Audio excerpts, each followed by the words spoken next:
जय शिवराय, हर हर महादेव. सध्या आपण आहोत मेहमानगड या किल्ल्यावर. मेहमानगड हा किल्ला सातारा जिल्ह्यातील मान तालुक्यामध्ये असणारा एक छोटेखानी किल्ला. किल्ल्याच्या पायथ्याला मेहमानगड हे फार जुनी बाजारपेठ असणारे असं हे गाव. किल्ल्यावर वर येत असताना या इथे तटबंदीच्या वर एक मोठं वडाचं झाड उगवलेलं आहे.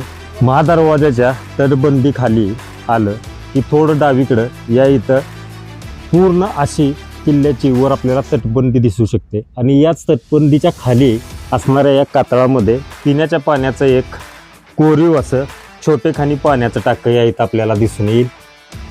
साधारण 2 फूट बाय 2 फूट आणि याची खोली अंदाजे 1 फूट असावी. या पाण्याच्या टाकीचं एक वैशिष्ट्य आहे, पूर्णपणे कितीही कडक उन्हाळा असेल तर या ठिकाणी असणारं हे जे पाणी आहे ते कायमस्वरूपी या इथे आपल्याला बघायला मिळते.